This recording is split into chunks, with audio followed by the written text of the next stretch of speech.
మీ ఎలాంటి వ్యాపార ప్రకటనలకైనా వెంటనే మా ఛానల్ సంప్రదించండి. అందరికి నమస్కారం, నేను శిరీష. ముందుగా అందరికీ శ్రీ పరాభావనామ సంవత్సర ఉగాది శుభాకాంక్షలు. ప్రస్తుతం మనతో పాటు ఉన్నారు ప్రముఖ ఆధ్యాత్మికవేత్త, జ్యోతిష్య పండితులు, గాయత్రి పీఠాధిపతులు బ్రహ్మశ్రీ ఇటుకరాల సుబ్రహ్మణ్య శర్మ గారు. గురుగారితో మాట్లాడతాం. నమస్కారం గురుగారు. నమస్కారం అమ్మా. గురుగారు, ఉగాది శుభాకాంక్షలు అండి. మీ అందరికీ కూడా, ప్రేక్షకులు కూడా పరాభవనామ సంవత్సరం ఉగాది శుభాకాంక్షలు. ఈ సంవత్సరం అందరికీ కూడా సకలేశ్వర్య భోగభాగ్యాలు కలగాలని, ప్రతి ఇంట్లోనూ శుభకార్యాలు జరగాలి అని, అందరూ ఆనందంగా సంతోషంగా ఉండాలి అని మా అమ్మవారి తరపు నుంచి ప్రార్థన చేస్తున్నాను. గురుగారు, మరి శ్రీ పరాభావనామ సంవత్సర అసలు ఈ పేరుకి అర్థం ఏంటంటారు? ప్రస్తుతం అందరూ భయపడిపోతున్నారు ఈ పేరు పెట్టేసరికి. ప్రచారం ఎక్కువైపోయింది దీని గురించి. ఏం లేదు, పరాభవం అంటే అవమానం అని అర్థం వస్తుంది. సో ఇప్పుడు ఈ సంవత్సరం ఏమిటి, సాధారణంగా ఆ నామం యొక్క పేరుని బట్టి కొంత ఆ లక్షణాల సంవత్సరానికి ఉంటాయి అని ఖచ్చితంగా మనం తెలుసుకోవచ్చు. ఈసారి ఏంటంటే అవమానాలు ఎక్కువ జరుగుతాయి ప్రతి ఇంట్లోనూ.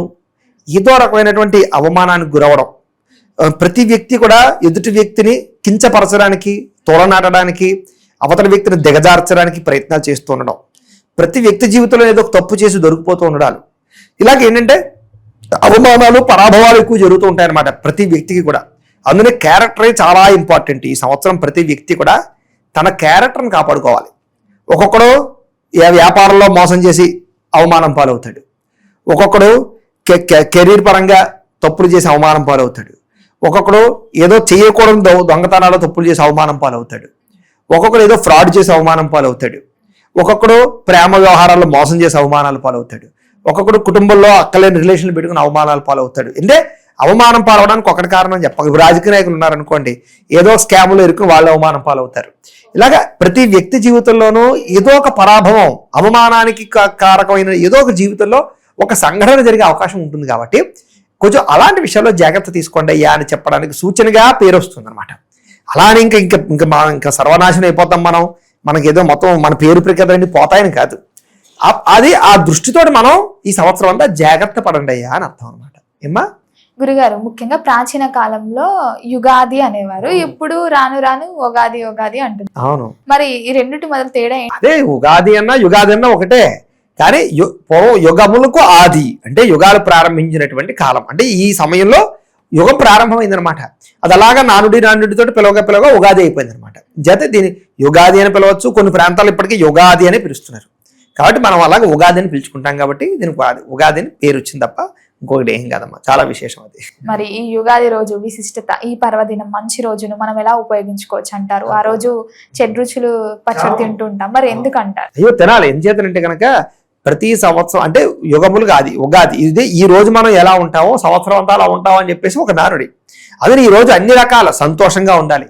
తీపి, ఉప్పు, కారం, పులుపు అన్ని రకాల షడ్రుచులతో కూడుకున్నటువంటి పదార్థం చక్కగా మనం పచ్చడిగా తిని అన్ని అనుభవించాలి, అన్ని కావాలి, అన్నింటిలోనూ మనం ఆస్వాదించాలని అర్థం వచ్చేలాగా మనందరికీ ఉగాది పచ్చడి తయారు చేశారు. దాంట్లో కూడా సైంటిఫికల్గా ఎన్నో రోగాలు పోగొట్టేటటువంటి ఔషధి గుణాలన్నీ కూడా అందులో ఉంటాయి. కాబట్టి చాలా విశేషం ఉగాది పచ్చడి తినడం అనమాట. ఇంకా మనకు దేశకాల పరిస్థితులు కూడా చాలా, ఇప్పుడు ఉగాది నుంచి మనం చెప్పుకుంటాం. మనం ఉగాదిలో మనం ఏంటంటే దేశం ఎలా ఉంటుంది, కాలం ఎలా ఉంటుంది, గ్రహాలన్నీ ఇప్పుడు మారుతాయి. ఈ గ్రహస్థితిని బట్టే మనకంతా కూడా అసలు ఈ సంవత్సరం ఎలా ఉండబోతోందో ముందుగానే తెలుసుకోవచ్చు అనమాట. అందుకనే మనకి తిథివారంచ నక్షత్రం యోగకరణమే వచ్చా పంచాంగస్య ఫలం శృణ్వన్ గంగా స్నాన ఫలం లభేత్. అంటే ఎవరైతే పంచాంగం వింటారో ఈరోజు వాళ్ళందరికీ ఈ సంవత్సరం అంతా ఉండేటటువంటి దోషాలు తొలగి, గ్రహ దోషాలు తొలగి మంచి యోగం కలుగుతుంది అని, గ్రహ దోషాలన్నీ తొలగి చక్కగా ఐశ్వర్యం కలుగుతుంది, సిరి సంపదలు కలుగుతాయి, శుభాలు జరుగుతాయి అని, గంగా స్నాన ఫలం లభేత్, గంగా స్నానంలో చేసిన ఫలితం వస్తుంది అని, పుణ్యం వస్తుందని కూడా అనమాట. ఏం చేత భవిష్యత్తు తెలుసుకుంటే మనం జాగ్రత్త పడతాం కదా, జాగ్రత్త పడితే ఇబ్బందులు పడవు, అంతే కదా. ఇది కూడా అంతే. భవిష్యత్తులో కాలంలో దేశం ఇలా ఉండబోతోంది, ఈ రేట్లు పెరగబోతున్నాయి, ఈ రేట్లు తగ్గబోతున్నాయి, వీటిలో పెట్టుబడి పెట్టచ్చు, వీటిలో ఇన్వెస్ట్మెంట్ చేయొచ్చు, ఈ కాలంలో ఈ మొక్కలు నాటచ్చు, ఈ కాలంలో ఈ పంటలు పండించవచ్చు, ఈ పంటలకు రేట్లు వస్తాయి, ఈ పంటలకు దిగుబడి బాగుంటుంది, ఇవన్నీ చెప్పేదే ఉగాది పంచాంగశ్రవం అనమాట. అదే ఇప్పుడు మనం చెప్పుకుందాం. గురుగారు, మరి ముఖ్యంగా శ్రీ పరాభావనామ సంవత్సర ఉగాది పంచాంగ శ్రవణం ఏంటంటారు? అదే ఇప్పుడు చెప్పబోయేది ఏంటంటే, పంచాంగ శ్రవణం చూసుకున్నట్లయితే కనుక ఈ సంవత్సరం రాజు గురుడు అవుతున్నాడు ప్రధానంగా. అర్థమైందండి? గురుబలం బాగుంటే అన్ని బాగుంటాయి. అంతే, రాజు గురుడు అయ్యాడు అనుకోండి, మీకు దానికి సంబంధించిన వ్యవస్థ చాలా బాగుంటుంది. రాజు మంచివాడు అయ్యాడు అనుకోండి, రాజు ధర్మాత్ముడు అయ్యాడు అనుకోండి, ధర్మంగా పరిపాలించేవాడు ఉన్నాడు అనుకోండి, ప్రజలందరినీ ధర్మంగా చూస్తాడు, అన్యాయం చేయకుండా మోసం చేయకుండా చూస్తాడు. రాజు గురుడు అవడం వల్ల ఈ సంవత్సరం ప్రభువులు అందరూ కూడా, రాజకీయ నాయకులు అందరూ కూడా ధర్మంగా పరిపాలన చేస్తారు. కొంచెం అవినీతి తగ్గుతుందని చెప్పచ్చు. అవినీతి చేయాలంటే భయపడతారు, ప్రజల గురించి తాపత్రయపడతారు, పని చేయడానికి ఇష్టపడతారు, ప్రజల సమస్యలు తెలుసుకుంటారు, ప్రజల కోసం బాగా నిజాయితీగా పనిచేస్తారు. అనేక కారణాలు ఉండొచ్చు, భవిష్యత్తులో ఎలక్షన్స్ గురించి అవ్వచ్చు, లేకపోతే ఏదో సమస్యలు ఇరుక్కుంటామని అవ్వచ్చు. ఈ కారణం ఏదైనా అనవసరం, ఈ సంవత్సరం ప్రజలందరినీ సరిగ్గా పరిపాలన చేస్తారు. రాజు గురుడు అవ్వడం వల్ల ప్రధానంగా మంచి నిర్ణయాలు తీసుకుంటాడు రాజు. గురువు అంటే జ్ఞానకారకుడు, అంచేత తెలియని వాడని కూడా అర్థం వస్తుంది. అంటే ప్రధానంగా మనకి మోదీ గారు ఉన్నారు, మనకు ప్రస్తుతం పరిపాలన చేసేవాడు ఆయనే కాబట్టి ఆయన రాజు అవుతాడు, దేశానికి రాజు అవ్వడం ప్రస్తుతం అని కదా. అంచేత గురుడు రాజు అవడం వల్ల కూడా మనం మోడీ గారి గురించి చెప్పుకున్నా కూడా మంచి నిర్ణయాలు తీసుకుంటారు. దేశం గురించి, దేశం సుభిక్షం గురించి, దేశం యొక్క భద్రత గురించి చాలా మంచి నిర్ణయాలు తీసుకోవడం, భవిష్యత్తు తరాలకి దేశంలో ఉండేటటువంటి వనరులన్నీ కూడా చాలా బాగా ఉపయోగపడేలాగా చాలా జాగ్రత్తగా స్టెప్పులు వేస్తారు. భవిష్యత్తులో తరాలందరూ కూడా హ్యాపీగా అనుభవించడానికి తగ్గ ప్రాతిపదికను వేయగలిగి దేశాన్ని అభివృద్ధి పదంలోకి తీసుకెళ్ళడానికి చాలా బాగా కష్టపడతారని చెప్పచ్చు. అనేక దేశాల యందు భారతదేశాన్ని ఉన్నతమైన దేశంగా నిలబెట్టగలిగేటటువంటి స్థితి ఈ సంవత్సరం రాబోతోంది. అంతేకాదు అన్ని దేశాల చూపు భారతదేశం మీదకి మళ్ళుతుంది ఈ సంవత్సరం. ధనాధిపతి కూడా గురుడు అవుతాడు కాబట్టి విపరీతమైన పెట్టుబడులు వస్తాయి భారతదేశానికి ఈ సంవత్సరం. దానికి మనకి భౌతికంగా చూసుకున్నా కూడా ఆ పరిస్థితి కనపడుతుంది. చూసారా, ఇప్పుడు అమెరికాలో పెట్టుబడి పెడదామా, సరిగ్గా లేడు, పిచ్చోడు పరిపాలన చేస్తున్నాడు. మిగతా రష్యాలో పెట్టుబడి పెడతామా, వాడు అక్కడ సరిగ్గా లేడు, స్థిరత్వం లేదు. మిగతా దేశాలు దుబాయ్ కంట్రీలో పెడదామా, ఎప్పుడు బాంబు పడుతుందో తెలియటం లేదు. ఇక ఏ దేశంలో పెట్టాలి, చైనాలో పెడదామా, వాడు నిరంకుశుడు. మరి ఇప్పుడు ఎలాగా, ఏ దేశం ఉంది పెట్టుబడి పెట్టడానికి? అందుకనే మన భారతదేశానికి పెద్ద పెద్ద డేటా సెంటర్లు, రకరకాలు ఇన్వెస్ట్మెంట్లు, సేఫ్టీ ఎక్కడుంది అలా ఆలోచిస్తే ప్రస్తుతం ఎవరైనా సరే మీ బంగారం ఎందులోనే పెట్టాలి, ఏ లాకర్లోనే పెట్టాలి, ఎక్కడ పెడతారు? సేఫ్టీ ఎక్కడ ఉందో ఆ లాకర్లో పెడతారు కదా. ఇది కూడా అంతే. వీళ్ళు కూడా భారతదేశం మీద ఎవరితోటి గొడవలోకి వెళ్దాం. సాధారణంగా ఎవరైనా భారతదేశం మీద గొడవ చేద్దాం అనుకుంటే అది ఈజీ కాదు. చాలా స్ట్రాంగ్ అయిన దేశం, నాయకుడు చాలా స్ట్రాంగ్గా ఉన్నాడు. వాడు ఒక బాంబు అయితే 10 బాంబులు అన్నీ వేసేస్తున్నాడు. సామాన్యుడు కాదు వాడు, మామూలుగా సామాన్యుడు అయితే కాదు వాడు. అందుచేత ఇలాంటి రాజకీయ నాయకుడి దగ్గర మనం పెట్టుబడి పెడితే, ఇలాంటి దేశంలో పెట్టుబడి పెడితే మనదంతా సుభిక్షంగా ఉంటుందన్న నమ్మకం కలిగించగలిగేలా బిహేవ్ చేస్తారు మోడీ గారు. ఆ కారణంగా దేశాలన్నీ భారతదేశం వైపు వస్తాయి. ఎన్నో ఇండస్ట్రీలు వస్తాయి ఇక్కడికి, ఎంతో పెట్టుబడి వస్తుంది. కాబట్టి ఈ సంవత్సరం చాలా బాగుంటుంది. ముఖ్యంగా రాజు గురుడు అవడం వల్ల చెప్పుకున్నాం ఇదంతా కూడా. అయితే ఇప్పుడు మంత్రి ఎవడవుతున్నాడు? మంత్రి కుజుడు అవుతున్నాడు. ఇక్కడ పెద్ద సమస్య ఉంది. మంత్రి కుజుడు అవడం వల్ల కుజుడు అగ్రెసివ్గా ఉంటాడు. అంటే బాగా కంగారు, యుద్ధాలు, అగ్నిభయాలు, చోరభయాలు ఇవన్నీ బాగా పెరిగిపోతాయి. ఈ సంవత్సరం దొంగతనాలు బాగా జరుగుతాయి. మెడలో నెక్లెస్, మెడలో బంగారం వేసుకుని వెళ్తే మీ పీకి గ్యారంటీ ఉండదు. చేతుల్లో గాజులు వేసుకెళ్తే చెయ్యి గ్యారంటీ ఉండదు. బంగారాలు గ్యారంటీ ఉంటుంది కానీ అది ఎక్కడ ఉంటుంది? అంటే దొంగతనాలు విపరీతంగా జరుగుతాయి. అలాగే అగ్ని ప్రమాదాలు బాగా జరుగుతాయి ఈ సంవత్సరం. అంచేత ఫైర్ యాక్సిడెంట్లు బాగా జరుగుతాయి. కాబట్టి ముఖ్యంగా ఎలక్ట్రిక్ విద్యుత్ వాహనాలు ఎండలో పెట్టేయడాలు, ఓవర్ ఛార్జింగ్లు పెట్టేయడాలు, ఫోన్లు ఓవర్ ఛార్జింగ్లు పెట్టేయడాలు చేయకండి. ఇంట్లో విద్యుత్ పరమైనటువంటి ఎలక్ట్రిక్ వ్యవహారాల దగ్గర కొంచెం జాగ్రత్తగా వ్యవహారం చేసుకోండి. అలాగే ఫ్యాక్టరీలు, ఇండస్ట్రీలు నడిపేవారు ఫైర్ యాక్సిడెంట్కి సంబంధించిన ప్రొటెక్షన్ బాగా తీసుకోండి. అలాగే రైతులు కూడా చాలా జాగ్రత్తగా వ్యవహారం చేయండి. గడ్డిమేట్లు రకరకాలు ఏదైతేనే ఈ సంవత్సరం ఏదో కారణంగా అగ్ని ప్రమాద భయాలు విపరీతంగా ఉన్నాయి, చోర భయాలు బాగా ఉన్నాయి, వాహన ప్రమాదాలు విపరీతంగా ఉన్నాయి. ఫ్లైట్ యాక్సిడెంట్లు, ట్రైన్ యాక్సిడెంట్లు, బస్సు యాక్సిడెంట్లు, వాహనాల యాక్సిడెంట్లు చాలా జనాలు అలగచ్చు. ఇవి రోజు జరిగేవే కదా అన్నారు. కానీ గతంలో జరిగిన వాటికన్నా రెట్టింపుగా ప్రభావాలు ఎక్కువ జరుగుతున్నాయి. మీరు వాహనాలు నడిపేటప్పుడు కూడా సెల్ ఫోన్ చూస్తూ వాహనాలు నడపడాలు, లొకేషన్ పెట్టుకుని బండి మీద వాహనాలు నడపడాలు, లొకేషన్ చూస్తూ వాహనాలు నడపడాలు చేస్తూ ఉంటే ఎదురుకుండా వచ్చేవాడిని గుద్దే అవకాశాలు ఉంటుంటాయి. మనం సరిగ్గా నడుపుతూ ఉన్నా పక్కవాడు వచ్చి గుద్దుతాడు. కాబట్టి ఈ సంవత్సరం వాహన ప్రమాదాలు, భయాలు బాగా ఉన్నాయి. ఎక్కువగా బస్సులు ఈ దగ్ధం అవుతుండడాలు, ఇలాంటి ప్రమాదాలు ఎక్కువ ఉన్నాయి. కాబట్టి కొంచెం వాహన ప్రమాద భయం, ఈ యుద్ధ భయం ఎక్కువగా, ఆ యుద్ధ భయం కూడా ఉంటుంది. మీకు కుజుడు ఎప్పుడైతే మంత్రి అవుతున్నాడో సో అగ్రెసివ్గా ఉంటుందన్నమాట ఈ నిర్ణయాలు తీసుకునేటటువంటి సమయంలో. అందుకనే మనకు బార్డర్లో బాగా అస్తమాటు యుద్ధపరమైన వాతావరణం కలుగుతుంటుంది. చైనా బార్డర్ అవ్వచ్చు, బంగ్లాదేశ్ బార్డర్ అవ్వచ్చు, లేకపోతే ఈ బార్డర్ అవ్వచ్చు, మామూలుగా మన పాకిస్తాన్ బార్డర్లు అవ్వచ్చు. ఏదైనా సరే కవ్వింపు చర్యలు విపరీతంగా ఉంటాయి ఈ సంవత్సరం. ఎంత కవ్వింపు చర్యలు ఉన్నా ఏమీ ఇబ్బంది ఉండదు. కానీ ఖచ్చితంగా ఆ పరిస్థితులు అయితే మాత్రం చాలా అగ్రెసివ్గా ఉండబోతున్నాయి ఈ మంత్రి కుజుడు అవడం వల్ల అన్నమాట. ఇక సేనాధిపతి చంద్రుడు అవుతాడు.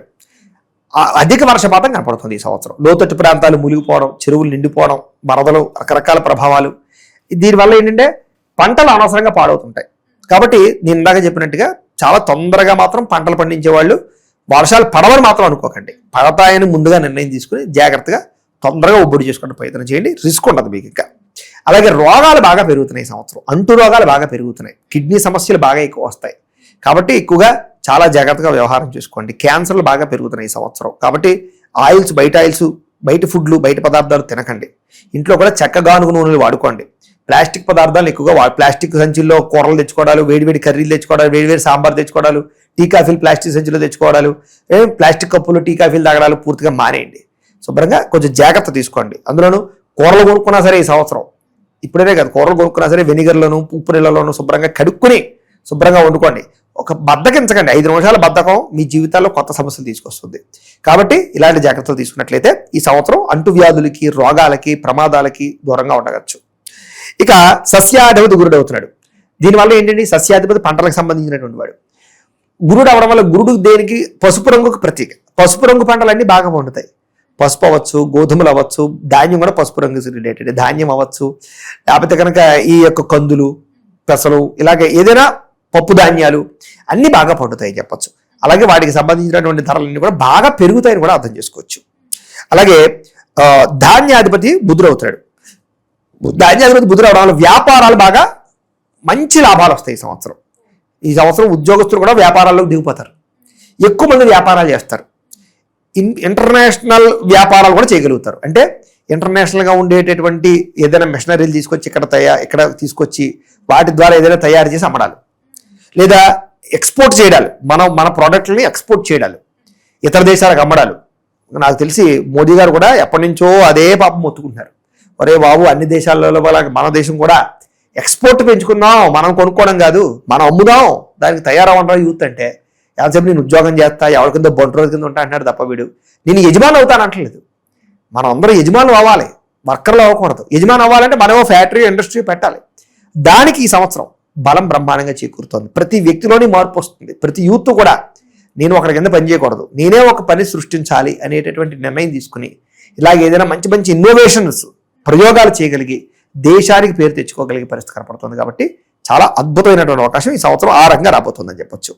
ఇక అర్ఘ్యాధిపతి చంద్రుడు అవుతున్నాడు. ప్రతి వస్తువు రేటు పెరిగిపోతుంది.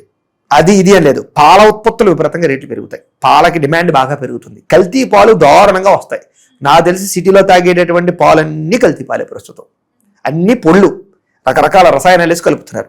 నా ఉద్దేశం ప్రకారం ఏంటంటే మీకు పాలు ఇంట్రెస్ట్ ఉండి, కాఫీలు ఇంట్రెస్ట్ ఉండి వాటిని వదలలేము, మేము వాటికి బారిసలం అయిపోయాం, మేము వ్యసన పొరలం, మేము కాఫీ టీ వ్యసన పొరలం అనుకుంటే మీరు అందరూ కూడా గేదెలైనా పెంచుకోండి, ఆవునైనా పెంచుకోండి, లేదా ఆ గేదెల దగ్గరికి వెళ్ళి డైరెక్ట్గా పాలు తీయించుకోండి తప్ప బయట ప్యాకెట్ పాలు, బయట రసాయన పాలు, రకరకాల పాలు తాకండి. అవన్నీ రసాయనాలే, ఏ అనుమానం లేదు.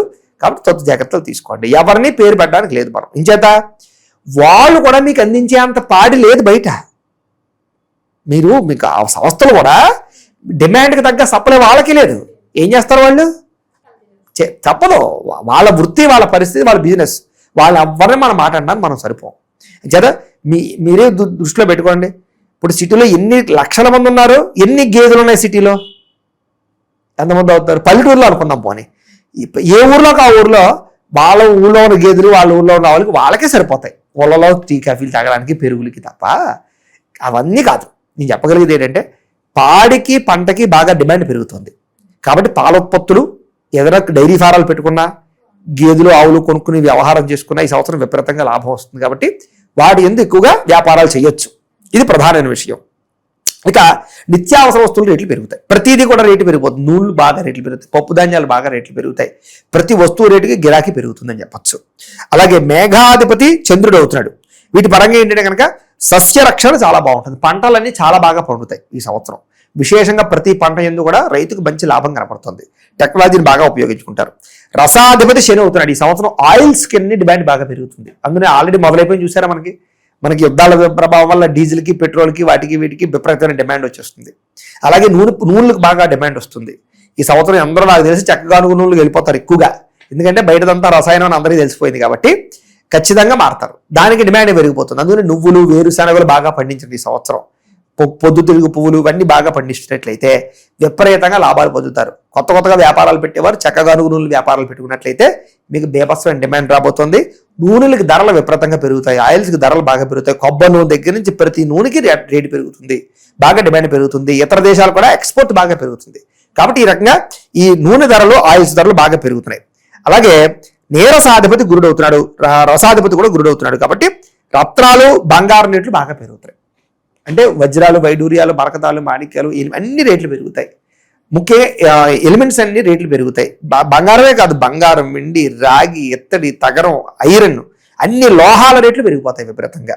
కాబట్టి పెట్టుబడులన్నీ అన్నింటి మీద పెట్టచ్చు, బంగారం మీదే కాదు. ఎవరు వచ్చే సంవత్సరం ఇల్లు కట్టుకుంటున్నారు అనుకోండి, ఈ సంవత్సరం మీరు ఐరన్ కొనుక్కుని పెట్టుకోండి. ఎందుకంటే భవిష్యత్తులో ఐరన్ రేట్ కూడా పెరుగుతుంది, జాగ్రత్తగా దాచుకోండి అంతే వాటిని. అలాగే వీటన్నిటికీ రేట్లు పెరుగుతాయి, గృహాల రేట్లు పెరుగుతాయి, భూముల రేట్లు పెరుగుతాయి. ఎర్ర భూములు నల్ల భూములు కూడా బాగా పండుతాయి ఈ సంవత్సరం. ఎరుపు రంగు భూములు నలుపు రంగు భూములు కూడా బాగా పండుతాయి. అలాగే సోలార్ విద్యుత్ ప్లాంట్లు పెట్టుకున్న వాళ్ళకి ఈ సంవత్సరం విపరీతమైన లాభాలు కనపడతాయి. కాబట్టి సోలార్ విద్యుత్ ప్లాంట్లు పెట్టుకోవచ్చు. అంటే ఎవరికైనా బాగా ఖాళీ స్థలం ఉంది, అందులో సరిగ్గా పంటలు పండటం లేదు, లేదా దాంట్లో వర్షాధారం తప్ప బోర్ల మీద పంట పండరు, బోర్లు పడట్లేదు, ఇంకా ఏ పెద్ద లాభం లేదు వ్యవసాయం, ఏదో పండితే పండుతో లేకపోతే లేదు అనుకునే వాళ్ళందరూ కూడా ఆ వ్యవసాయ క్షేత్రం అంతా కూడా సోలార్ ప్లాంట్లు పెట్టేయండి. ఎండ బాగా వస్తే మీకు డబ్బే డబ్బు, ఎందులో రానంత డబ్బు వస్తుంది. దాని చక్కగా ఆ సోలార్ ప్లాంట్లు పెట్టేసి ఆ విద్యుత్తుని ప్రభుత్వానికి అమ్ముకుంటారు. మీరు యూనిట్కి 3 రూపాయలు 4 రూపాయలు ఇస్తారు, మీకు ఆ ప్లాంట్లు పెట్టడానికి 3 సబ్సిడీలు వస్తున్నాయి ప్రస్తుతం. సో ఇలాంటి ఐడియాలజీతో, ఎందుకంటే విద్యుత్తుకి విపరీతమైన డిమాండ్ పెరగబోతోంది ఈ సంవత్సరం, విద్యుత్ వ్యవహారం అంతా చాలా బాగా లాభం వస్తుంది. కాబట్టి ఇలాంటి వ్యవహారం చేసుకున్నట్లయితే ఈ సంవత్సరం చాలా బాగా అభివృద్ధి ఉంటుందమ్మా. ఇవన్నీ కూడా మనం ఈ యొక్క నవనాయకుని ఉద్దేశించి చెప్పాం కాబట్టి ఇది ప్రధానమైన పంచాంగ శ్రవణం.